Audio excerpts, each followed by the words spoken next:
just telling Alan, because we did a agreement, I think Terry sent it to you, maybe I told you about it, we had one with Purdue Extension, so at least I have something to work off of. We're recording now, so. You ready to start? Yeah, I think so. Okay. So the purpose of today's meeting is to get some information out to all the different interested parties from the three cities concerning the rate study that was done. The board in South Dearborn's already had an in-depth presentation by John Scott, contractor to do the study. So I'm going to let John come up and give a summary overview of the study. Ask questions, you can go more in depth or as depth as we need to go into that discussion so that you feel comfortable with the information. The goal is to give their members at South Dearborn some direction on how all the different ways we can go. And to those directions, and have different goals in different cities. So we're trying to find what's going to work best for the district and each city as a whole. So John, what would you like to come up? John, if you'd like, we can flip the lecture now. That'd be great. Yeah, just help me with 180.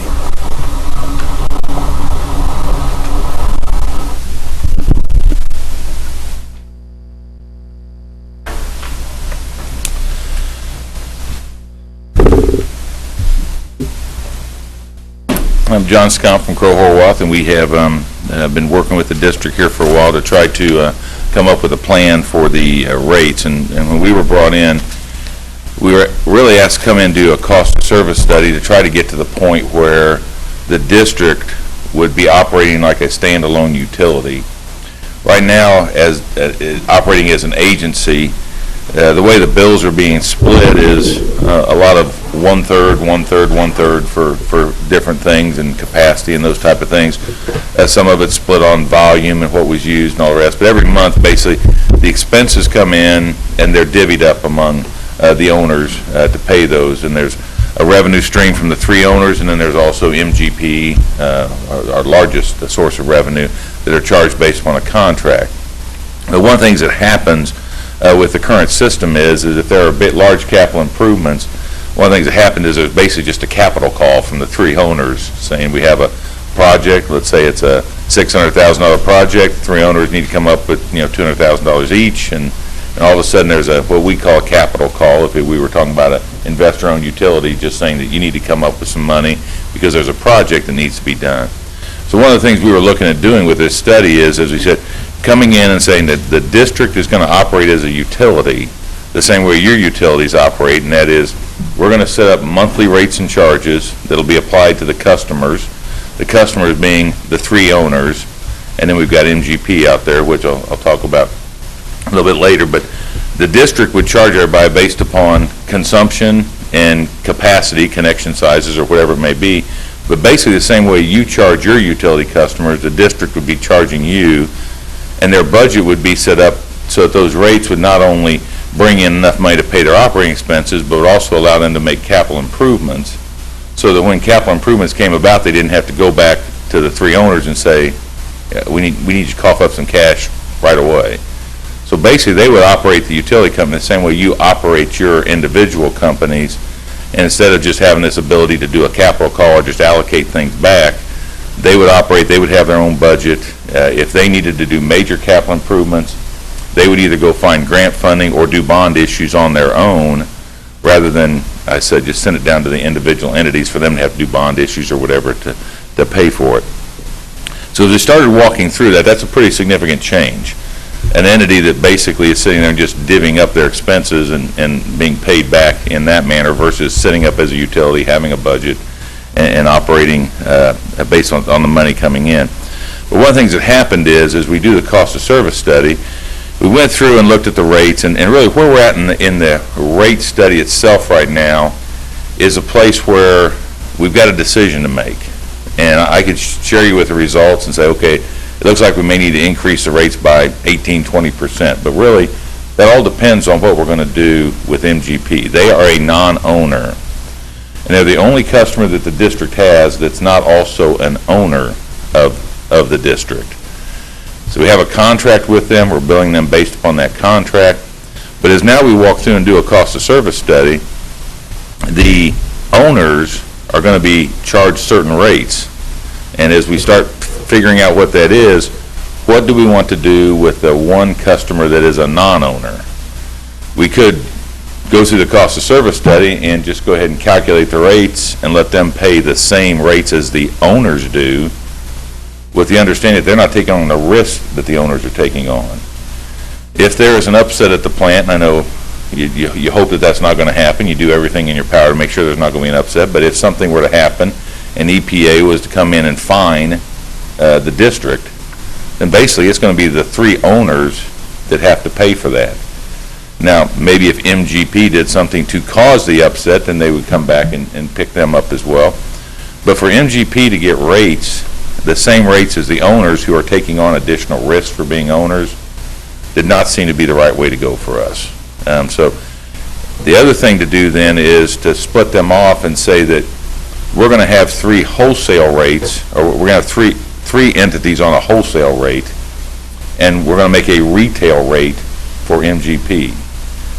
And what we would do then, if the district was to keep MGP as a customer, is to say we're going to come in, and first of all, what we would do is look at MGP's rate and say we're going to build some type of rate of return into that rate. We're going to go back in and we'll look at what it is to cost, what the cost is for serving them, and then we'll build some profit margin, and we haven't talked about exactly what that would be, but some profit margin on top of that, so that MGP would actually, we would make profit off of serving them. And then basically what would happen then is we look at the rest of the revenue requirements and say, okay, after we've got from MGP what we're going to get from them, then the rest of the entities would pick up the difference of what was left, and we'd make rates for the wholesale entities or the owners based upon that. The one thing you do have with that is now, the way it is right now, you have basically three wholesale customers and a contract customer. We would be basically moving them to a retail type of service. The district, in lieu of having a contract with them, we'd end up with rules and regulations and those type of things. And the other thing you have with that is how many other customers would be allowed that retail rate that we're offering MGP. If the district were to come up with wholesale for the three owners, wholesale rates for the three owners, and a retail rate for MGP, we have a question there as to whether other customers could come in and access that retail rate. If a new customer wanted to come in and locate some type of manufacturing production facility, now that the district is offering retail rates, would anybody else be eligible for that? You could say no, but I think at some point you're at a little bit of a risk there for other people saying, well, to the extent their retail rate from the district is cheaper than the retail rate from Lawrenceburg, Greendale, or Aurora, are we at a competitive disadvantage, and why can't we connect directly to the district and those type of things? Then the last board meeting that we talked about as well, the other option is for one of the three owners to absorb MGP into their service area.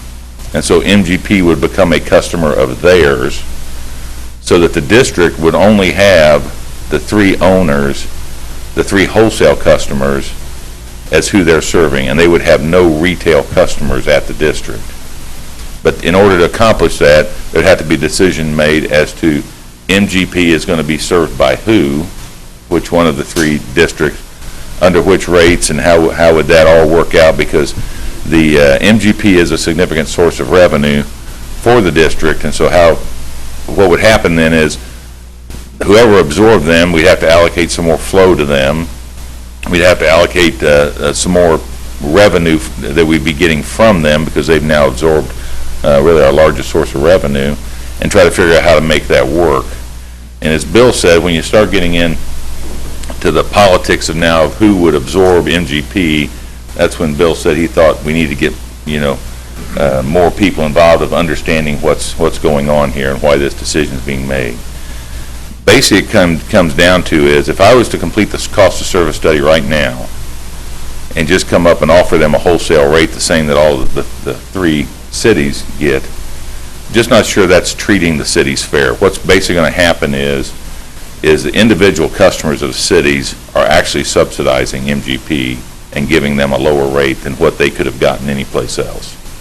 If I just come in and just say, okay, they get the same rate as the 3 cities do, the 3 owners do, then they're getting a pretty sweetheart deal. And by doing that, I'm basically saying at some point their low rate is going on the backs of all the other customers. And because they're taking the risk, for the owners are taking the risk, and MGP's not at that point. So it's how do we get them, either we move somehow to establish some type of profit margin and actually have a retail rate from the district. And I think I got a question just a few days ago about would we have to go to the IURC if we had that retail rate.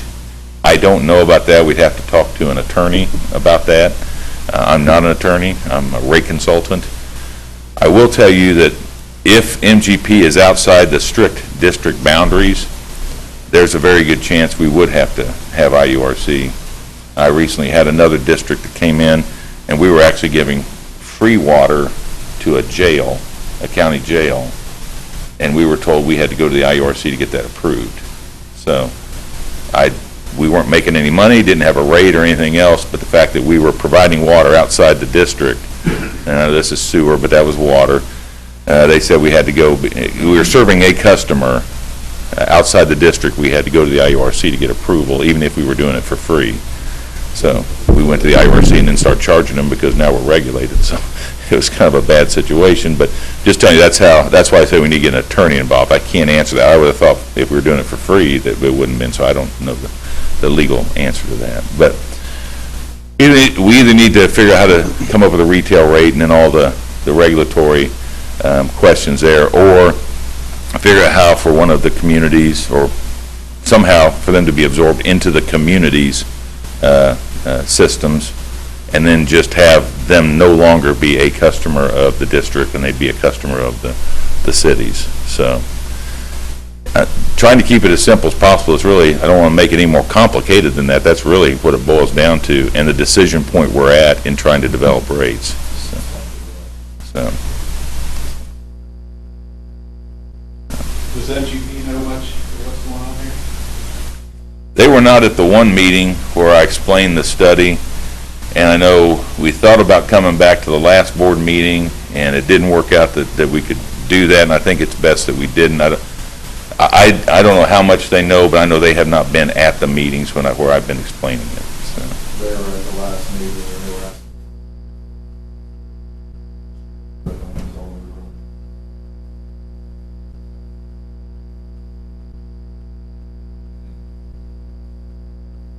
No, I don't think that they do. They did ask a little bit about it, and we had a kind of a sidebar discussion with them, and what I expressed to them was that we understand that they're a valued member of the community, and that whatever decision that we made, we would bring them in and talk with them about that decision, get their thoughts on it, and try to find some middle ground if possible, or at least ways to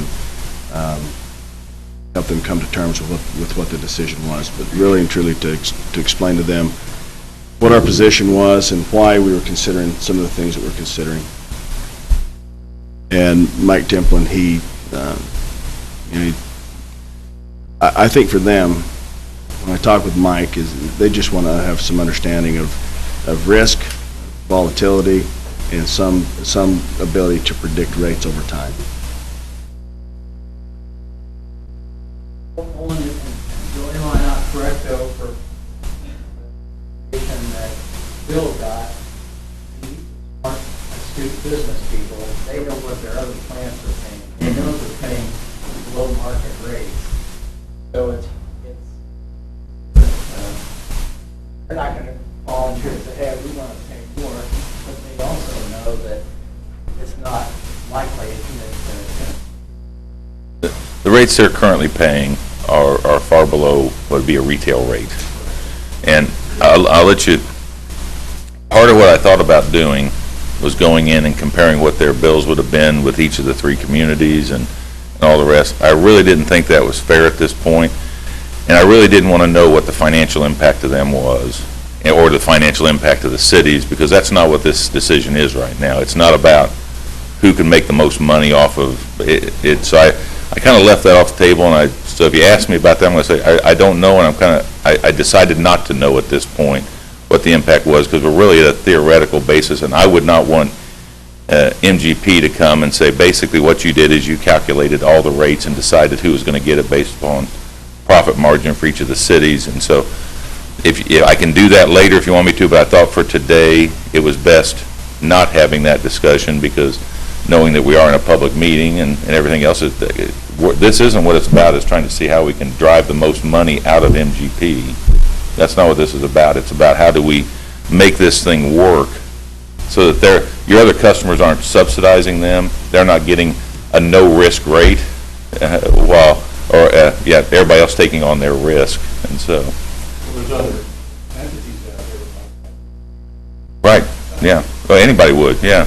And I think you addressed it. One of my concerns is, and the comments that have been given back to me as well, we could challenge that. We've got potentially a port that's going to come in here, and there's going to be a lot of process that's there, and potentially there's going to be some waste stream that we're going to be treating. I don't know that we could, if we've extended a retail rate to a customer without some formal process of having decided how we did that. It just happened. There wasn't a criteria that they met or anything else. It just happened to be that way. I don't know how successful we would be in telling this other company, another company, that they don't have the same rights to that same rate. Mm-hmm. Especially if they could run a direct line down to your plant from their location. So if I could come in as another entity and say, look, where I'm locating is I can run a direct line to the plant, and so that I don't really even have to go through any of the systems. How would we fight off that argument if we already have a retail customer? So. And it seems like a convoluted relationship with me as an owner of South Dearborn Regional Sewer District, that now my parent company or sister company is in competition with me for my utility customers. Mm-hmm. And not just in competition, but every customer that they have puts added cost-shifting burden onto my citizens. Yeah. I've been coming to these meetings since 1983, and I think it's always been on the board that industry has been subsidized through the sewer district. I mean, it's always, the extra effort has always been to keep them functionable. The employment, I know they don't have anywhere near the employees now that they did back then. I don't know what the tax revenue and the electric revenue is to Greendale and Martinsburg, but I mean, I realize that that's an important part of the equation there, and it's just 8 years ago when we did a cost of service study, and I think, Bill, you put a number on the table.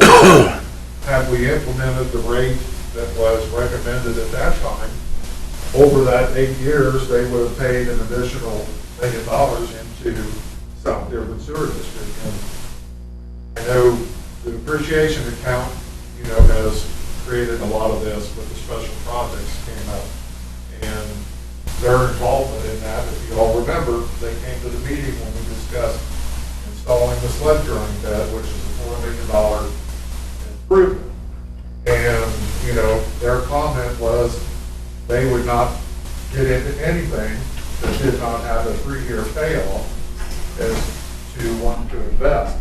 But it was also pointed out at your meeting that, just 2 years ago, when we did the cyclone, that was done at $350,000, and, that cost, was not directly assigned them a share.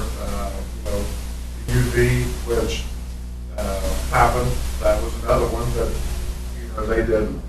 But, I mean, we've been talking about the sludge drawing bed and incurring engineering costs for how many years, Bill? 7? And the district, we picked that up, which, quite frankly, if we didn't have the sludge from them, I don't think we'd be looking at that, $4 million expenditure. So, I know it's a tough situation, but do any of the customers have the capacity to pick up any or pick them up?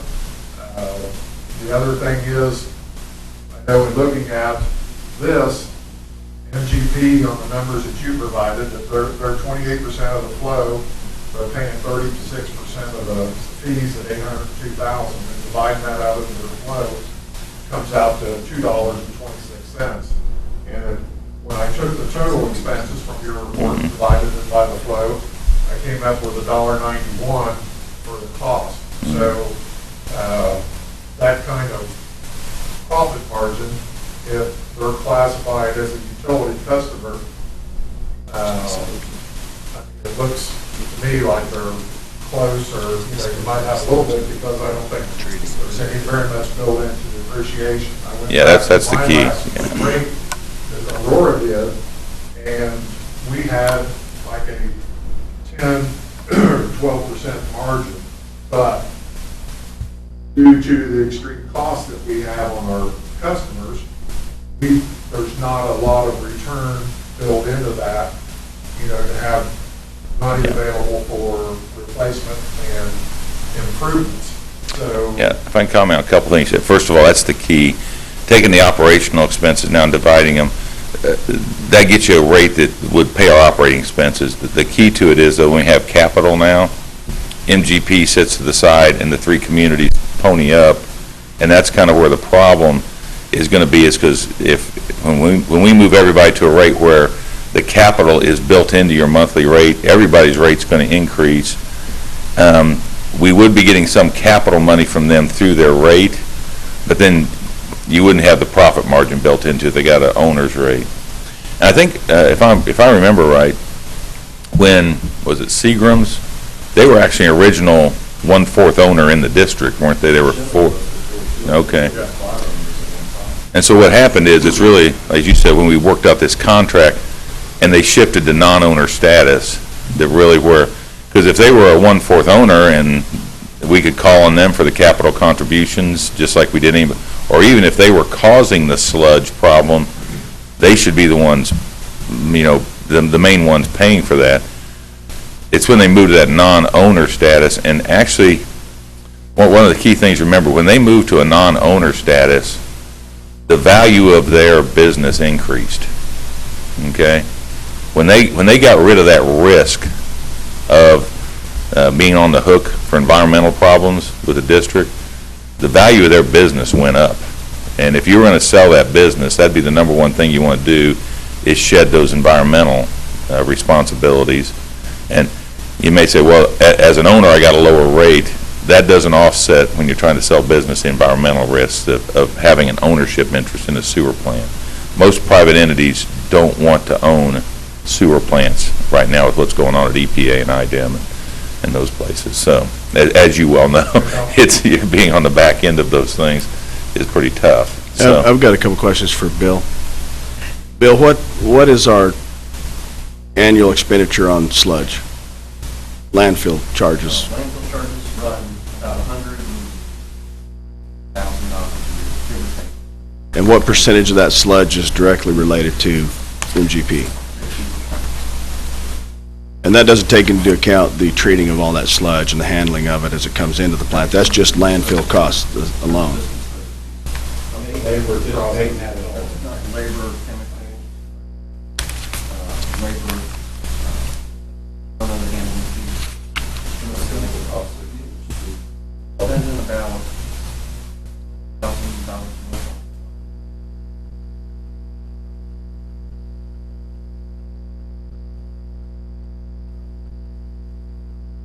Bring that number down. We have dedicated employee on third shift for running equipment. Electric, use water.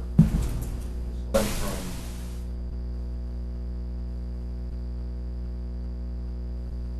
20% off. Then electric.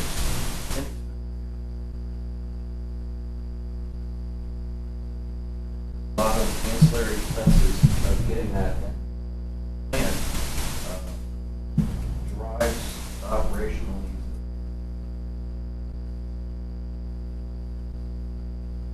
volume of work on there, including the plant. They're on the equipment, operate the retention. A lot of the plant systems, heavy plant.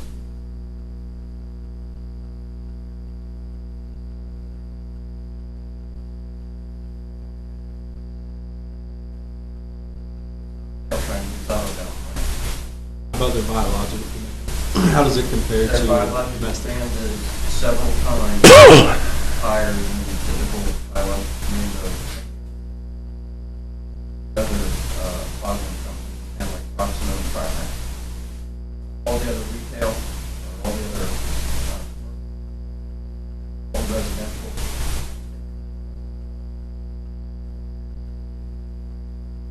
And that number doesn't mean anything. Delivery average is from 500 to 1,000, double to 4 times.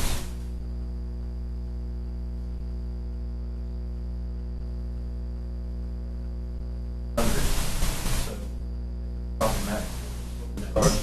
They get billed for the amount of loading. And that's huge electrical costs for the plant, Well, correct? those costs that we pass along right now are just enough to cover the operational and items that are supposed to. They were probably 40 years part of that program.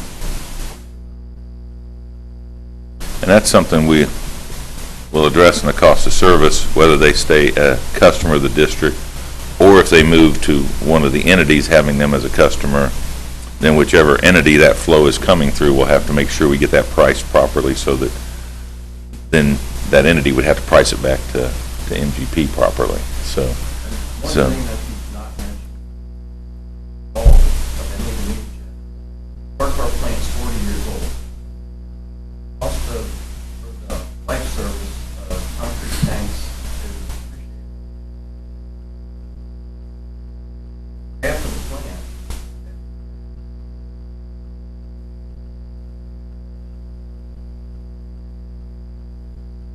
That's a huge capital expense that we're looking at.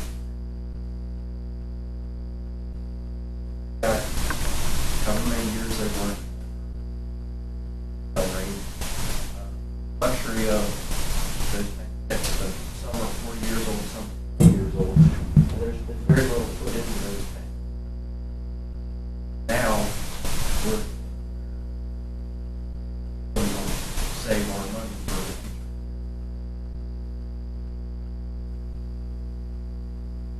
Well, I know from what I've heard at the meeting, because I know Lawrenceburg did not have reserves until Olin came and raised the rates. I don't know where you're at financially now, but I know Steve was said at the meeting that he doesn't have any sewer reserves. And I know we're not. We're subsidizing with water and gas on expenses that we can, because your last report, did you have right around 400,000 in depreciation, which is Two. Maybe 3. yeah, so, I know it's a battle where nobody wants to come along and, hear that, next year we're gonna need 400,000. So, I don't know if it's my concern, I guess, if we're gonna generate a rate of return that's gonna fund the depreciation account, is that gonna be open-ended? I guess, a lot of this argument I've heard in the past that, paying, I know Roland Horny was always in favor of dumping our rate to generate a huge capital reserve. And it was kind of voiced that, well, then you're forcing today's users to pay for tomorrow's users' expense. Yep. And, running the plant. So- that's basically what you're doing now with your capital calls, Yeah. is basically saying, okay, we need money right now to do plant improvements that are going to last. And I think one of the things we had talked to Bill about early on in this is setting this up as a utility.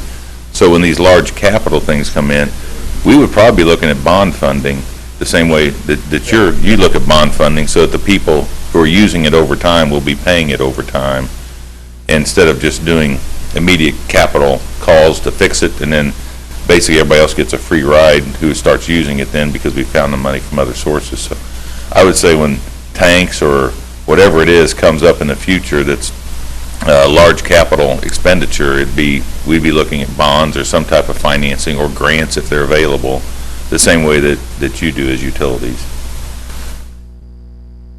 For the purpose of today's meeting, then,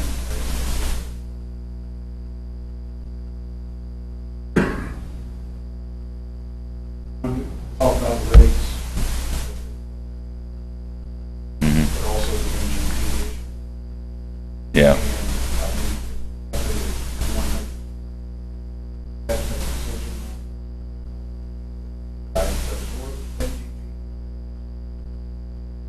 Yeah. Or backfill and say, Yeah, and I think, as I saw the purpose of today's meeting from what Bill and I had talked about, was me presenting you the same thing I presented the board. It's a tough decision how you get to a final decision on that. I don't know if that was the purpose of today's meeting. It'd be great to have that decision so we can move forward, but I don't know, how much that can be accomplished in just one meeting. But I think it was to get the information out there and try to explain it so you understand why we've got some moving pieces here and why we haven't finished the study.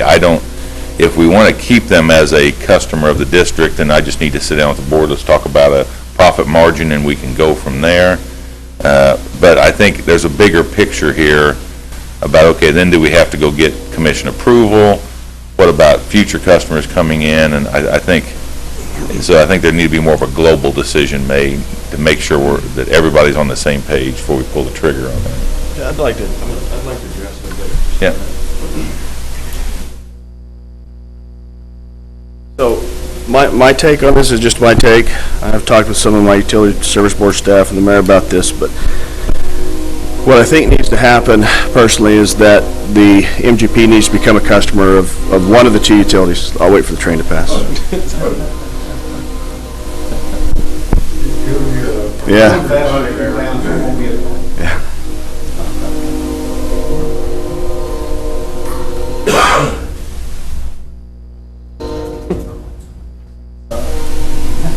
Yeah, you might. Excuse me, I have one quick question. Yeah. It was interesting to me, you talked about that their value is up when they became a partner, and I understand that, particularly from the liability. If you went back to them and said, hey, you're gonna be a partner, they would say no, right? Because they wouldn't want the risk. Most business, even private ownership, private utilities, they want to be in the water business, but they don't want to be in the sewer business. They'll take the sewer if they have to. Matter of fact, we're working with a community right now that went in and they tried to condemn the water from a private utility to get it back. And they said, oh, you can have the sewer, but we want to keep the water. It's just the sewer business has got it's very capital intensive right now trying to meet up to standards, okay, as you all know. And then the other thing is too, just the risk of having an upset. They don't want the PR risk, and they definitely don't want the financial risk. And I think when we were down in Lawrenceburg, Kentucky, on that tour, the distillery there was at Wild Turkey. They had just gotten out of the sewer business. They gave it back to the community because of the volatility, and that's correct. Because how it affects, their financial outlook, and they are a publicly traded company. My thoughts on this are simply, one of the two utilities needs to take them over. I don't have a preference on who that is. I'm not angling for Lawrenceburg to take them over, but I do think they need to become a customer of one of the two utilities. I think that how we help them understand that new rate is that whichever utility takes them over will also take over the capital risk associated with that entity. Meaning if there's services that need to be provided or systems that need to be upgraded to treat their effluent, that is the incentive that we offer them for taking them over. And I have to think that those are going to be quite large costs. I don't know what the numbers would be, but I think we could probably determine that. But I think that if you're a utility, that's what you do. You take on those risks, you get the money back over time, and you don't cost shift or put costs associated with one customer class onto another. I think that if that's done, it's going to create another problem, which is going to be that neither one of the two communities, Lawrenceburg or Greendale, has the capacity currently in the third ownership to take them on as a customer. Which takes me to the next point I think needs to happen, is that we need to relinquish, the only thing I get out of a third ownership is a third of the fixed and variable costs. That's it. Third of the risk. I think that if South Dearborn is going to move forward, I need to be able to relinquish that third ownership. I need to basically approach the sewer plant in a capacity type market, meaning this is what my uses are, these are what my anticipated uses are, and I can buy that potential capacity that I think I'm going to have for a new development or new business, but it's a take or pay relationship, which would prevent any one of the three communities from hoarding capacity. It would let us treat whichever customers the communities could grow at will. They could take on whatever customers they want and know that additional capacity would be there. And if the plant has to expand, I think that it should be done through a bond, and that the plant should operate like any utility would and take those expansions and bake that back into their rate. Meaning, they'll look at what the uses are. They'll look at what the anticipated uses are, and they will bond and build to treat those uses. What that does is the customers 10, 15, and 20 years from now, they'll be paying those bonds down instead of the customers who built the plant today paying that down again. There's many people in the community, many businesses in the community that have already paid for that facility to be there. To go back to them now and get additional capital now and build additional infrastructure today, you're asking those people who have paid for that resource, that asset, to pay again. By deferring that through a bond, you're having the businesses that will be here 10, 20, 15, 5 years from now paying those costs, and not the customers of today. So that's my thoughts on it. Make a comment on what I want to say. There's a benefit to every city with that scenario. You make much more fun from the Yeah. district in relation to actual vote coming.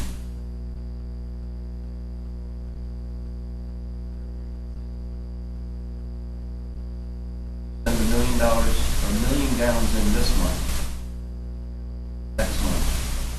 Your rate, your fee would be the same. Customer or surcharge. Actual flow fee, same for 1 million gallons every month. That's not the case today. That's where we're working. Even if we stay with MGP as the current customer, we're looking at a per thousand rate at all 300 trucks. He becomes a customer, we still have the revenue sharing of the MGP back to because Story, their bills fluctuate every month.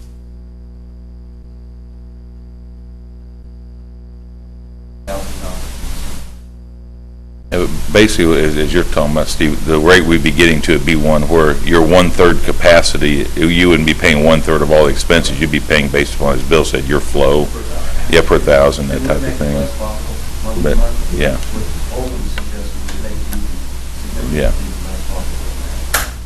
And from my perspective, the volatility is what's killing me, because some months I'll be in the black on my sewer and some months I'll be in the red, depending on what's happening at South Dearborn. And it's a couple things. It's hard for me to set a rate like that because I don't know what rate is going to be adequate to cover the costs, which is kind of the basis of rate making. And the second thing is we're not sending, the relationship we have now with MGP, we're not sending them the right price signals. That is true. Meaning if we're not charging, if we're just charging them some number and it's not really tied to anything, there's no incentive for them to change process or do things on their side to reduce costs.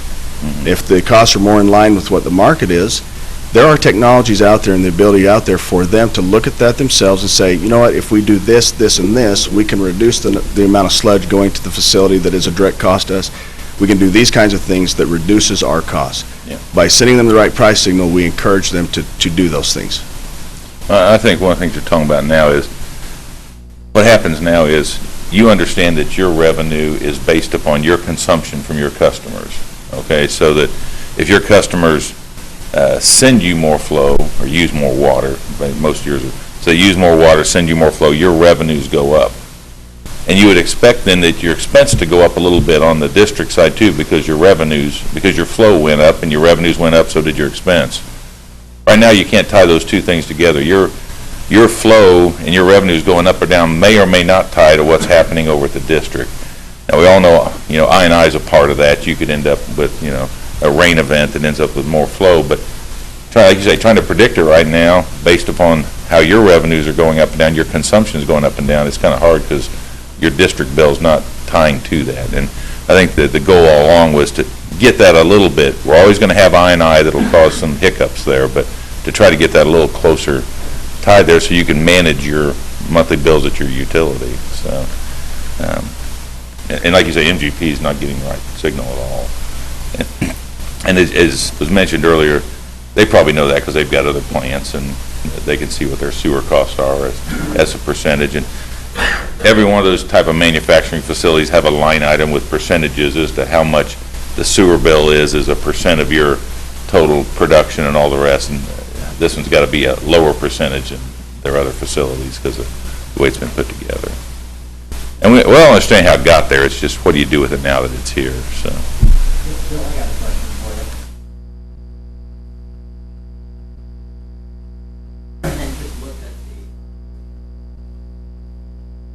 the rates that the three, how does that compare to here?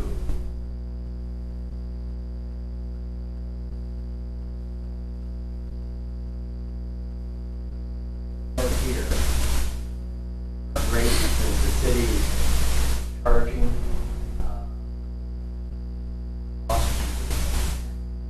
Out the capital or just, we'd like to know if they're Questions with our engineers and our cost of treatment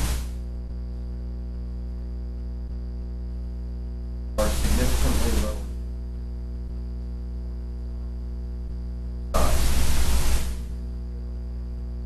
Sizes are different process design, higher or lower on the activated sludge plants. We are significantly lower. Lowest, but I know that we're low. The operational aspect of the plant. That is including in other typical plants that have a higher. A lot of that's due to the fact that we carry no debt. Our first that really increases operational costs. And that's what, just a strict rate comparison on the communities down here to other communities is always going to be tough because, as Bill said, there's not a lot of debt on the books here because of, there's been some gaming revenue that's been available to pay for that. So a lot of times it's not an apples and apples comparison because of that. And I think the other thing that happens is if I just look at your rate, and I think Bill's done it the right way, you look at your operating costs, what he needs to do. Because I just look at your rates, I'm going to say they're low, but then, by the way, I'm going to call you every once in a while and need some extra money, okay? So, yeah, my rate was low, but if when I need a capital, I'm going to call you and say I need a big check right now, well, then my rate was a little bit low to recover actually my depreciation or my real operating costs. So that's We have significant funds and appreciation. yeah. On a little bit down. Appreciation Yeah. down to the two. Our fault is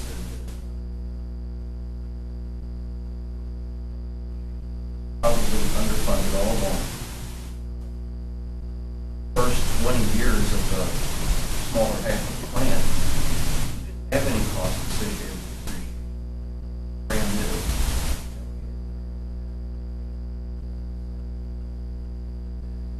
That half of the plant had really no infusion of cash with the plant. So there was some cost from the plant that used to be downtown Wardsworth.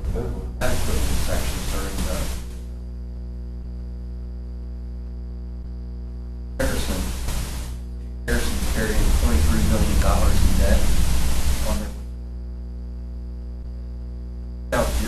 carrying 125. There. Can I ask you, Bill, what percent capacity right now? From a flow standpoint, hydraulically, we're at about 60 to 65. Is that good? I mean, is that? When you're between 80 and 85% EPA or items like the CD and design, and 90% capacity, That's something we need. It's going to come. Somebody says, talking about what's happening today.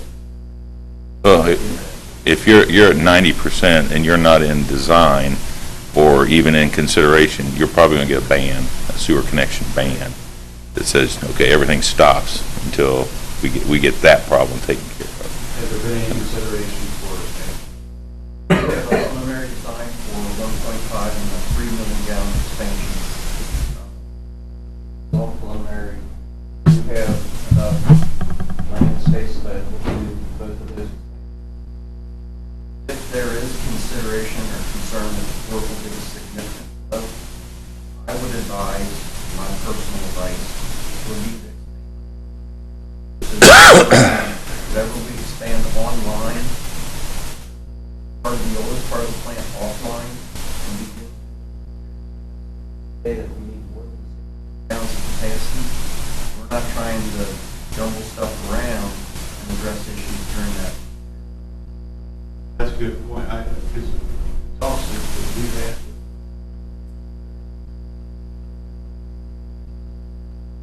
That's 10 years away.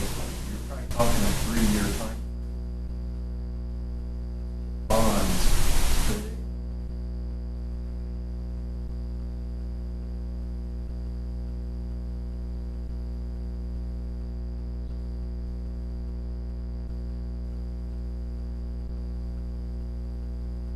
I have construction schedule. Yeah. Process from the expansion, bonds issued with construction permit and then do actually do the construction. 36 months.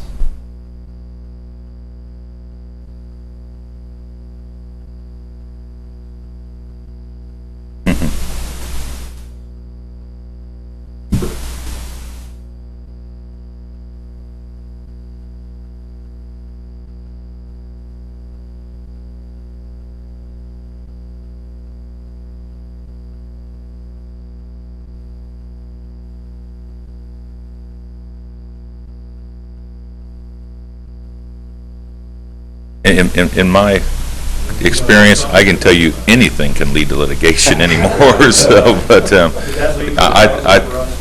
think it could open you up to a lot of.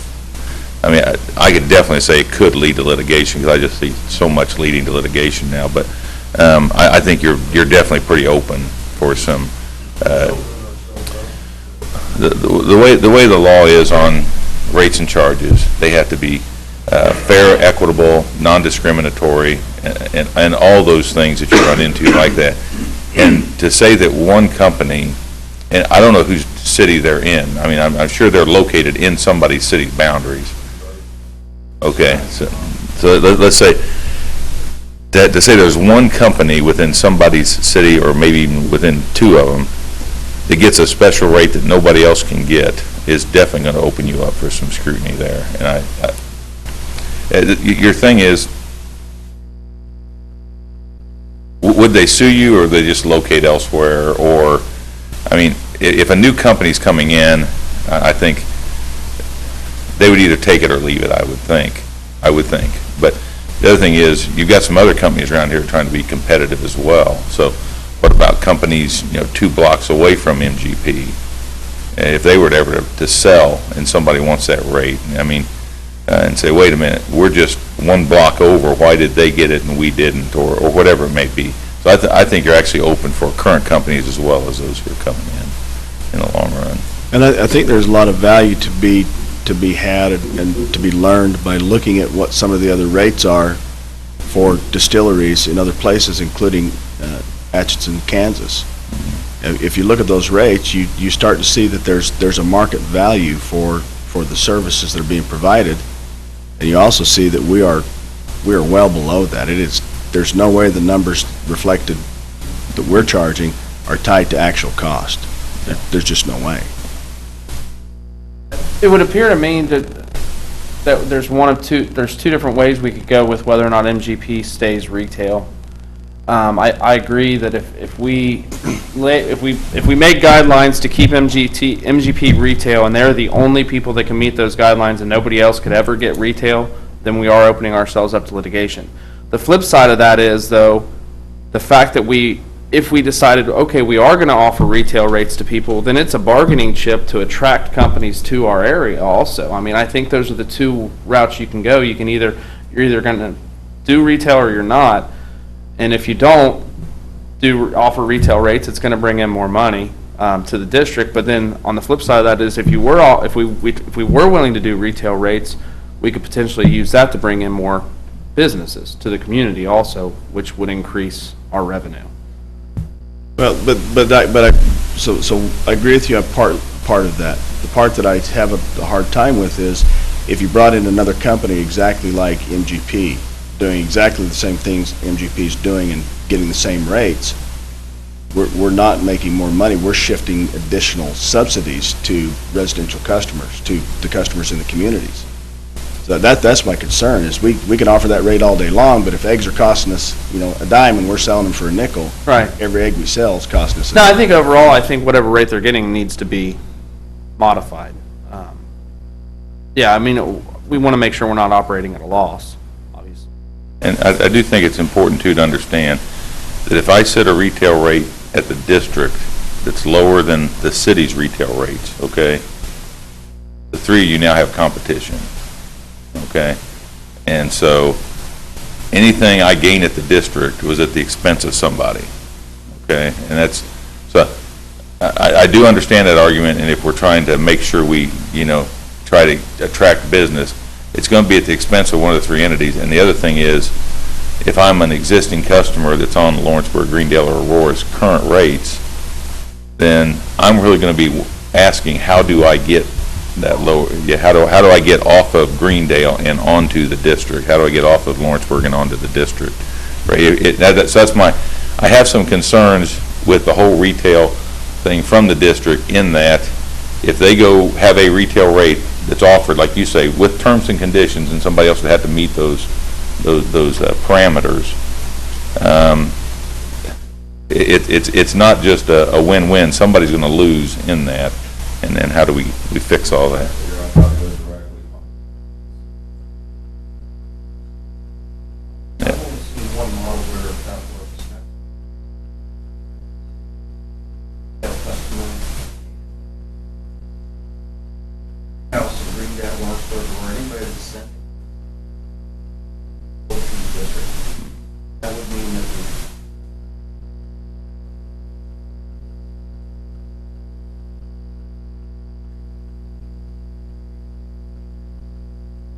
district provider of wastewater service. Don't you say it, Randy. That's like Don't you say it. Well, I mean, you have service differentials. I mean, it's like us, we have out-of-town rates, water and sewer customers Yeah. versus in-town. So, I mean, if you had a true district that operated that way, it would relay, or relate to what the cost of the service is. I think,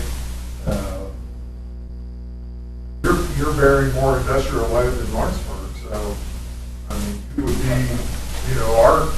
we have no industrial load anymore. We did have the Cass County, but they're, that second shift,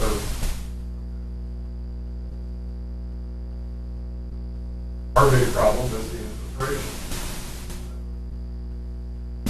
which, that was our problem, and we're lucky enough to have the Lawrenceburg grant that took care of that. So, I guess last year, when we did the cyclone, we should have objected and said, let's let Citrus pay 60% of that cost. So, the same as the flood drain, what I said earlier. It had a true district, if a true district would do that. I know there was one of those news reports that we get came in over the weekend. That was one of the things that was going to be stressed by the government is merging smaller, communities and back for utility services, which has been brought up here by all of these, knows that. So, And I'll tell you, as a consultant looking at it from the outside, you think, boy, it make a lot of sense to kind of merge, but the politics and just the community-oriented nature of it makes it difficult to get that accomplished. But I do understand, I do agree with what Bill's saying. If the district is going to offer a retail rate, the easiest way to take care of that would be merge everything together and have one retail rate for all the, but it makes it tough because there are three distinct entities here with three distinct communities and a lot of hurt. Political flavor on that, just Right. like us. We're absorbing costs in our other two utilities, which was going on here with your sewer before you raised your rates. And I don't know about you, Steve, but I mean, we've always hesitated to get that true cost of service onto the customer's backs. The Riverboat's always helped out with a lot of water improvements. Sure. We've never had to pass on a lot of those capital improvements that will be improvements out into the collection. Sure.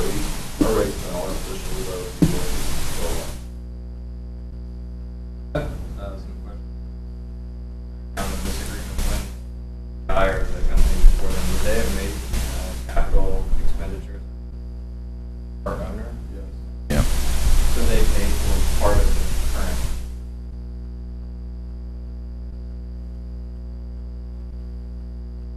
2011. That's part of the reason they got.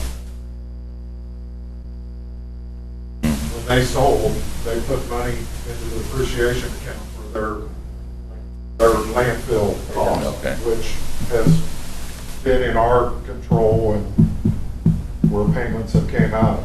The new owners didn't assume any liability on that, right, Bill? $500,000 bond. Landfill project and by ownership.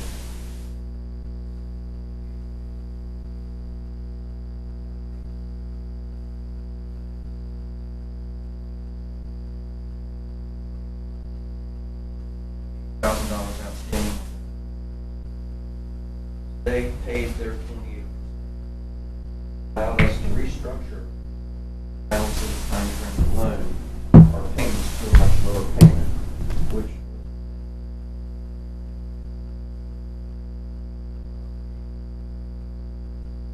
for 20%, about 9%.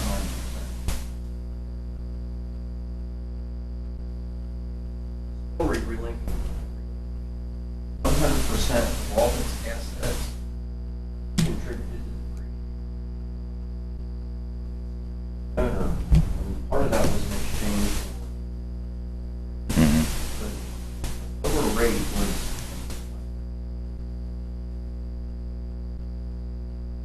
the rate study showed it should have been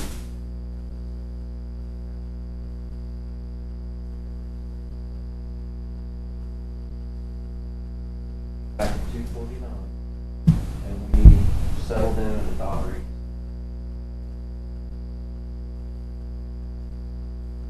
Just to follow up on that, I haven't seen the agreement for this there. Agreement in perpetuity with the. Every year. Initially a 5-year term, that was renegotiated. 5-year term, it's right now in the annual year-to-year. Thousand rate and stock to CPI index. An increase in a year. Variable increases 1 year as ability, whatever that index is, to increase or an increase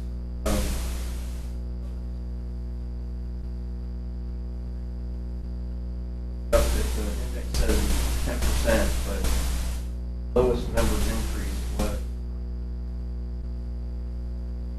But with the existing contract they have with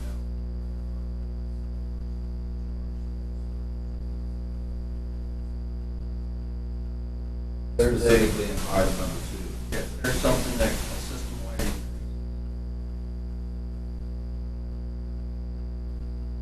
Count them in on that one. So they- Out of that depreciation.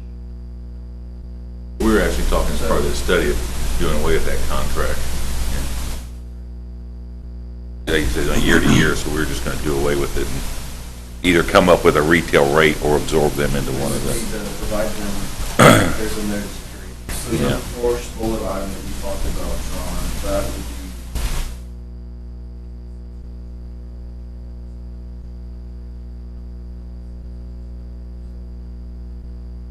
part of the same. Yeah, that was the first, that's what I was saying, you could treat them as an owner and give them an owner's rate. That's not the one I'm recommending, but it is an option to you. Is there a problem with the existing you have right now and saying calculate out there's four options, right? Do not- Well, do nothing, I think that, I'd have to look at the contract a little close, because I think what we're going to do is we finish the study. If we decide we want to leave them and that retail rate or whatever rate ends up a little bit higher, then what would be allowed by that, then you're still going to continue subsidizing So them. our problem is someone decides to come in, they're going to be looking at the contract we have with Yeah, I'm not sure you'd have to offer a new contract to somebody else, but it could probably be litigated. It could probably be as to why they get a special contract. And I think and let me ask you, and I don't have this clear in my head. Actually, there used to be two plants that were together and split, right? There used to be, I thought, Well, yeah. a single limit. And then when Proximo split, they went to Lawrenceburg, and then, For about a year period, customer among the approximately the sub-customer then roughly a year.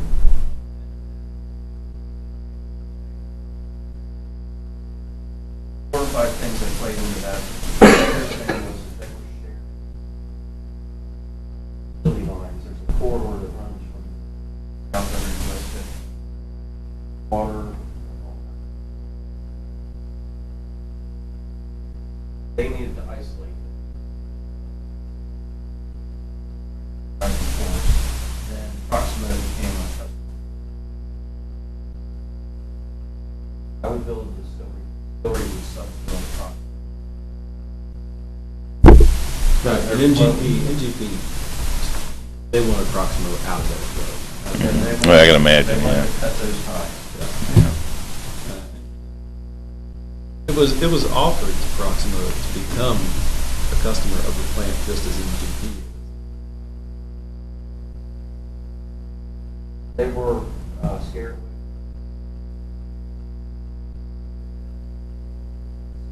Yeah. That if it stays the way it is, you put an across the board increase on everything, would that also go on for the surcharge? I could look at that. I'd have to, We have to reevaluate. Yeah. I think what, We're barely breaking through, Yeah. if you will, so that's. sound like the surcharges need to go up more than the rest of it. I mean, They're not punitive, because Yeah. when we started with that was the intent, that we put those in place because it was cheaper for them to pay that than it was to address the high BOD and make improvements at the distillery to take care of that on their end. Yeah. So, which is probably what we should have done. We knew they wouldn't argue about it. 16% surcharge from the 70s. Next couple of years, we put a step increase.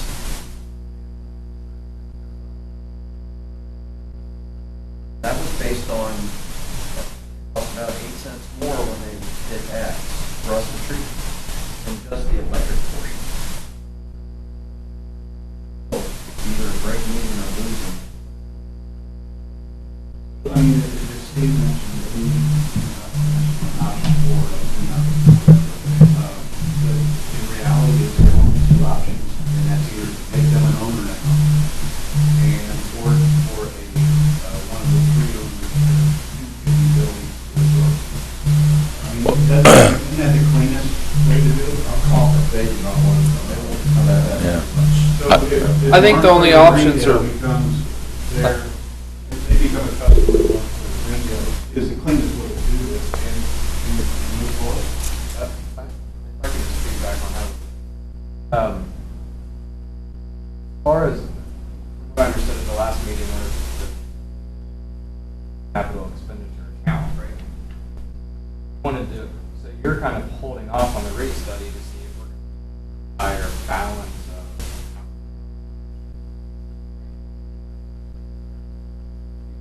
Keep, for now, the structure as it is and chart and increase equity and owner's rates. About the risk problem you discussed earlier. I think changing funds at least. On and vote on. I don't know how that's going to hold up your rate study. You need to get money in your capital account now. Well, basically, when I came to the board last night, I said, you know what? I don't want to run 4 models here and say, well, if they're an owner, they're this, if they're a non-owner, they'd be this, and then you just get into it all becoming a financial discussion. This is really a policy issue, and I can go back and do that and bring you all the numbers and shit, but it really comes down to a policy thing of what do we want to do and how do we want the district to run and how do we want our local utilities to operate. And I think going to what the mayor said, I was really down to 2 options. I was really down to either we make a retail rate for the district or we absorb them into Lawrenceburg or Greendale. I don't think Aurora was in a position to take that on, but Lawrenceburg or Greendale, and they'll be a retail customer of them.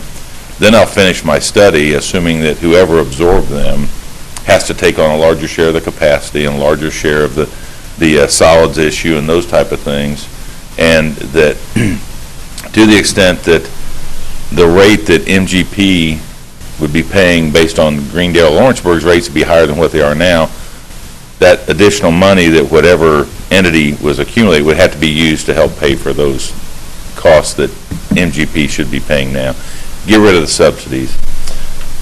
Doing nothing right now or keeping them on an owner rate just says that the 3 cities are going to continue to subsidize MGP, and at some point that's going to make it hard as grant and gaming revenues and other things dry up. It's going to get harder to continue to carry that subsidy as capital.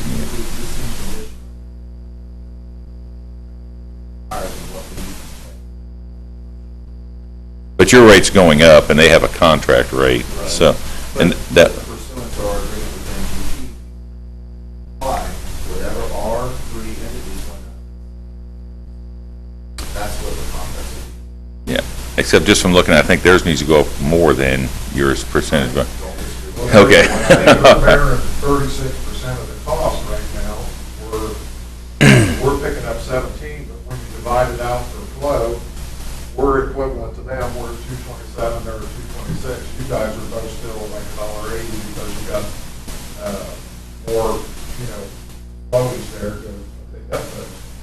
But I guess when you're saying, what I'm hearing you say is that if either Greendale or Lawrenceburg would pick them up, they would have to pick up that capacity. So they would either have to buy our excess, which is right now, that's where we're at, is more beneficial to us, or we have the current leverage with Signals to, when we're, generated for what they use of ours, but with the excess inflow, we could end up paying more, so we have to balance that out. And either one of them would have to either come to us for that capacity, or go ahead and make the next improvement to the plant. Or we just get the rates to a place that you're being charged for the capacity you're using on a monthly, annual basis versus sharing things on a third basis, okay? So basically what I'd be coming down to is saying, okay, the rates are going to have a capacity component built into it and a flow component, okay? And then, so basically, as you pay every month, you're going to be paying based upon what you're using versus... Fair share, not equal. Yeah, fair share but not equal, yeah. You're saying that we wouldn't have the plant split up in certain percentages of capacity, that would just rates would apply to. Same way with you do with your customers right now. as you look at your wholesale customers, they don't own part of you just charge them based upon, your large customers don't own a certain portion of your capacity, you just charge them based upon what they're using, and so, and now at some point when it comes. Out of that, you want it to happen, that depreciation is funded to pick up every improvement project that comes along. Because in the past, that's how we set those levels, was we looked at the plant and we said, what, if the biggest piece of equipment broke down, how much would we have to have on hand? I think at that time, it was the belt press, which was a $250,000 item. So we wanted to keep depreciation at that level, which, would cover that. So. What we look at with the rates is we come in and say, okay, get the whole capital improvement plan for the whole plant. Yeah. Okay, and then we'll look at that as a 3 to 5 year plan, kind of average that out. That's what we need to be bringing in to pay for that capital improvement plan. Now, then we also have a problem if the depreciation fund's too low, we'll need to make up a deficit there. The other thing is, though, is if a big project comes in, that's bond funded then. The same way you bond grant To would. that point, because Yeah. Mario that brought in, what was her name from American Engineering? Okay, she had outlined like a 10-year improvement project for us, which we only did half, and then we financed that through Lawrenceburg's bond bank. And Yeah. then when Lawrenceburg changed their policy and wanted to do away with the bond bank, we never went back. But back then, I was in favor, why aren't we doing this whole thing? Yeah. Because it was a tremendous benefit to all the members to be part of that. So it'd be basically, we operate in the district just the same way you do your local plants. What's our long-term capital needs, 3 to 5 years? Try to average it out, make sure our rates are bringing in enough to do our annual, what we call revenue-funded capital. With the revenue, we're going to fund some capital. Need to keep a certain amount of depreciation fund. Things that you're building now that are large and they're going to benefit the next 20 to 30 years, and those need to be debt funded so the people who are using them for the next 20 or 30 years can pay for them rather than somebody right now. And I'm talking about large capital. I'm not talking about, smaller things that may last. I'm talking about, large capital improvements. Debt funding those actually allows the people who are using them to pay for them, and versus everybody right now subsidizing the future. So I think that's what we'd be building into the rates. And so, yeah, that's fine. I heard Bill say,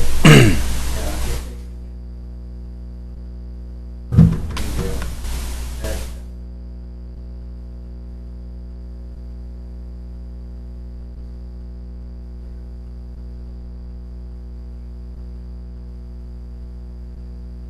From month to month, yeah. from month to month. And I assume then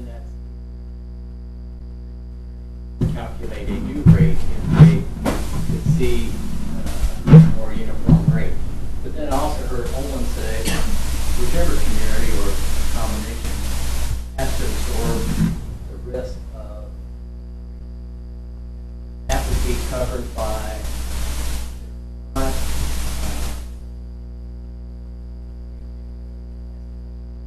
Yeah, basically what would happen is that the flow coming from MGP right now would be billed at Lawrenceburg or Greendale's retail rates. And so there will be more revenue coming in to one of those two entities that they could then use to help fund what's going on down at the district to take care of that. But then, do they have to then buy Aurora's portion or?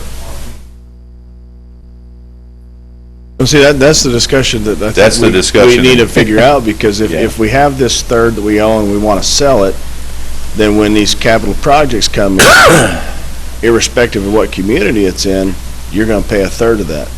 You can't have it both ways. More and more, we need to get away from the whole idea of one-third ownerships. If Absolutely. Greendale takes them on as a customer, and Lawrenceburg's average flow is $1 million a month, Greendale's is $2 million a month, we're all paying the same rates per thousand. Greendale is automatically already paying twice as much into any depreciation fund at the plant, because they're sending twice as much flow, they're saying, there still has to be, some capacity Yeah. maximums where surcharges happen. But the whole idea of, Lawrenceburg or Greendale or Aurora is only allowed to send 2 million gallons a day, they might go away. And I think too, if like Lawrenceburg thinks that they've got something coming online and we know that it's going to be 10,000 gallons a day or whatever the number is in treated water, there'll be a discovery period where we'll come forward and we'll announce that, formally announce that with the board, and we will secure that capacity, but means we have to pay for it. So if it doesn't materialize, we pay that whole year. It's a take or pay. But if it does materialize, we have accounted for that capacity. And so it'll be a formal process where you come forward and say, hey, we have a 100-home subdivision that's coming in, or we have X, we have Y, and you secure that capacity. But it prevents anybody from just saying, we've got all kinds of plans, so we're hoarding the capacity. And so I guess going back to what decision do we need to make today, I think it comes down to is if you want the board to start pursuing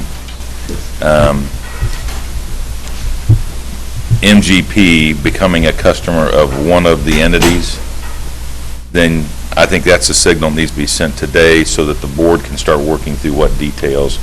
I don't think there's any way to work through all those details today. But I think if that's where you feel like you want to head, I think you need to let your board members know that's where we want to head and let them start fleshing out the details to bring back to you so you can say, okay, well, here's where the give and take is at in all of that to make that work. So. That's a question. Paul was talking about this paper, but was that in the process that you were discussing? Not right now, but it could be something you put in there. So, for example, if I just envisioned that no one would have capacity, just like Andy was saying, that our rates would be reflective of the depreciation, the operation costs, and potentially monthly. Yeah.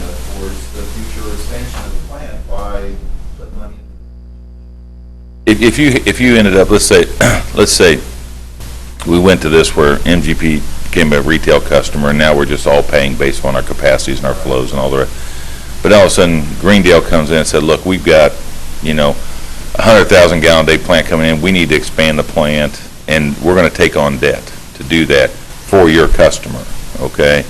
In the future, there may become a time when everybody says, you know what, we'll expand the plant and all the rest, and the district will take on the debt to do that.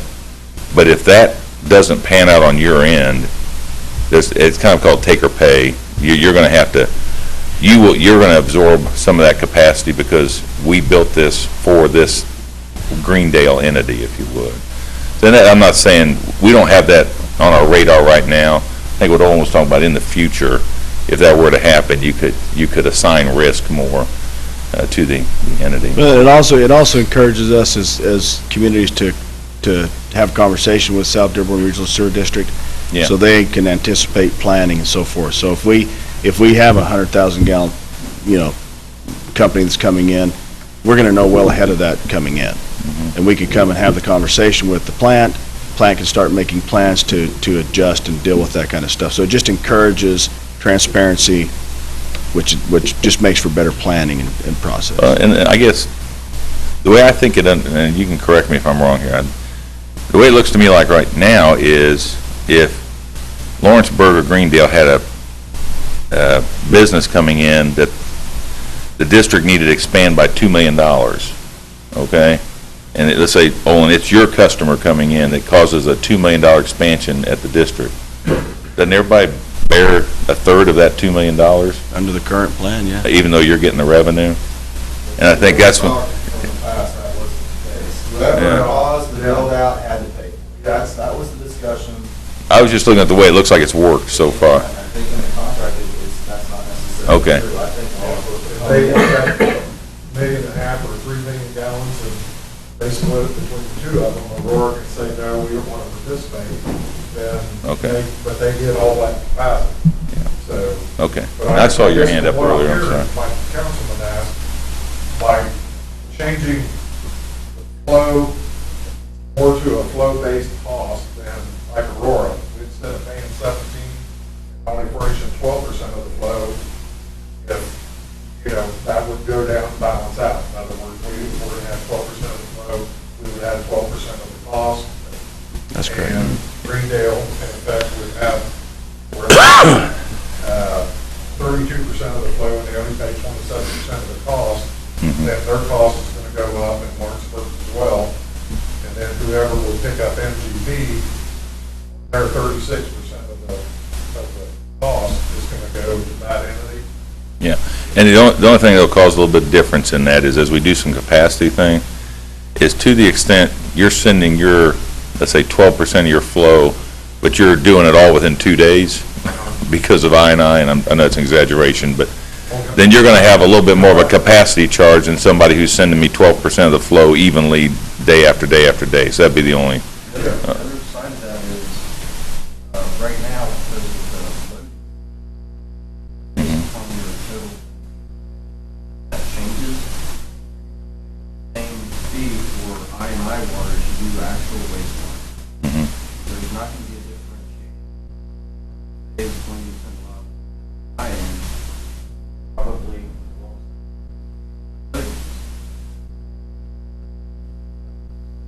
first 1,500 pounds free to the first year free, and that is built. And on a big day when you just happen to tip over that, whatever that base free fee is. Yeah. That would be something.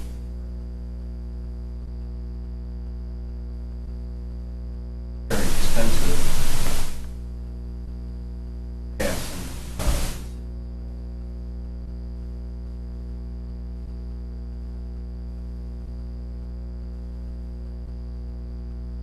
allowable.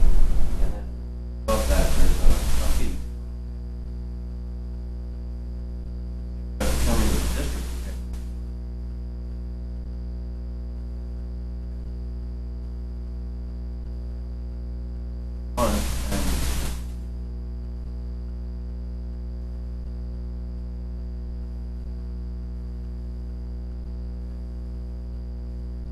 for our ability.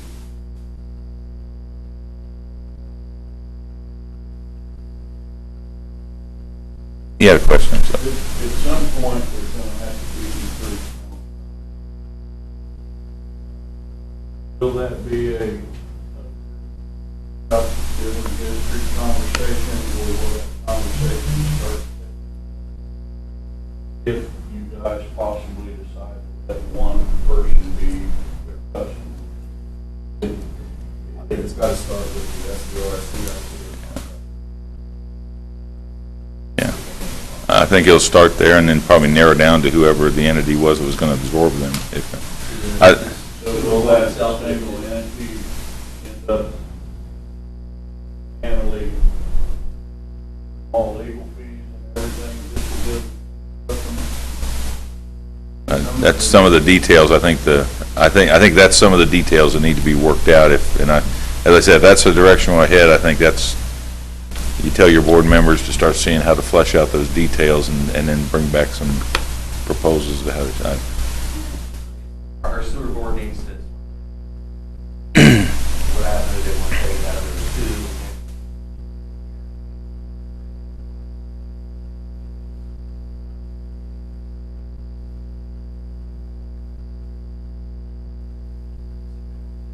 Decide whether the city wants to. And I think I would probably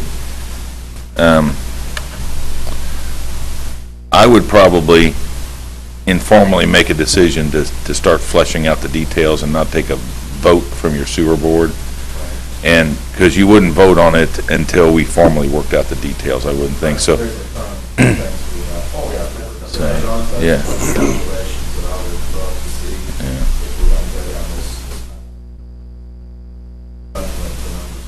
Yeah, how much revenue we're gonna have, how much would we have to put towards these projects, you know.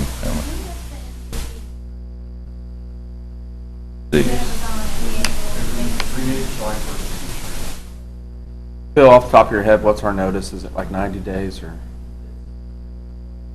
6 months? Probably 6 months. I don't have it in front of me. The notice requirement.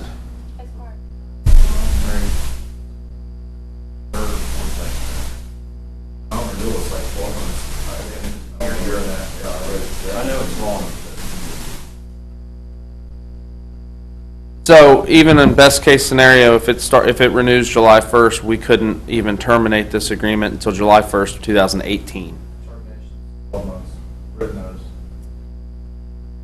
You could give them notice, though, now, and that would be 12 months, or you have to renew the next contract. If you terminate it, you've already given me 12 months written notice. Since we haven't notified them, it'll automatically renew on July 1st, 2017 for another year. That's termination, but it's a separate. So if you notified them today, you'd have January 2018. 30 days notice will get raised. It's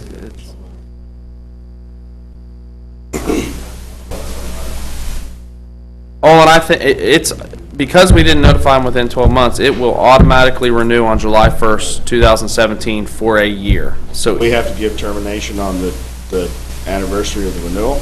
no, I mean, I'm saying even if we gave it to them right now, it would still last until July 1 of 18. Mid-contract. We just have to get 12 months. It'll renew. I got you. It'll renew June 1st or July 1st. So even in your 5-year contract, you could have, January 10th of 2017. January, January yeah. 10th of 2018. One gotcha. Give them,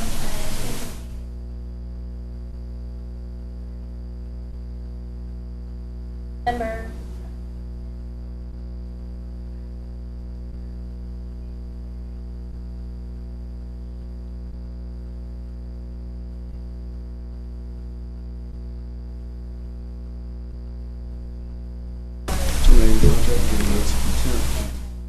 they got time to budget it, and, Right. yeah. And I think that would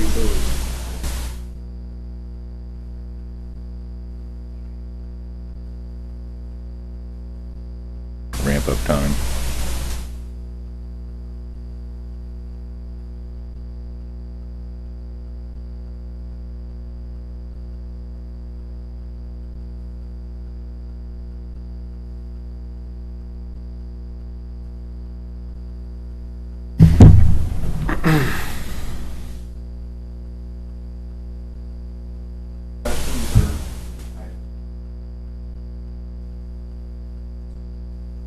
Drag out, I think you had a thing where you could pay the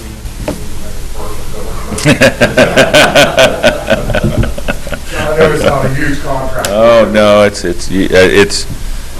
just, we've just come to the point, we got this hurdle to get over, and to be honest with you, where we're at right now, we're using 2015 data, so whatever decision is made, we're gonna have to come back and renew the data with Bill and get more current.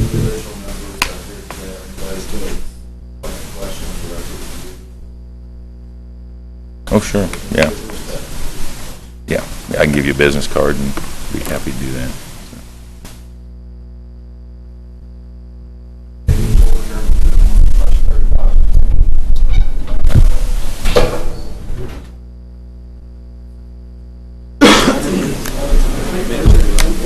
Oh, thanks. Yeah, it ends up, we still have a lot of talking to do, we gotta know what we're talking about.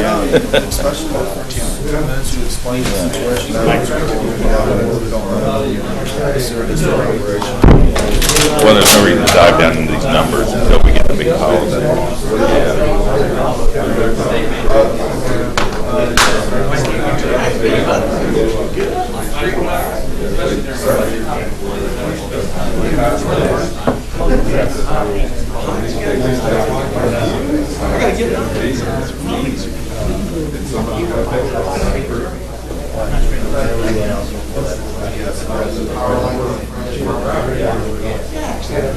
Yeah.